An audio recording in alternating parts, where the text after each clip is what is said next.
கூடி பேச மனித கூட்டம் நாளும் தப்பாதே.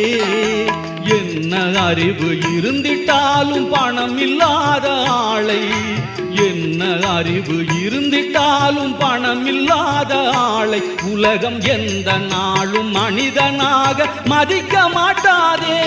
பணம் பந்தியிலே குணம் குப்பையிலே, இதை பார்த்து அறிந்து நடக்காதவன் மனிதனில்லே, பிழைக்கும் மனிதனில்லே.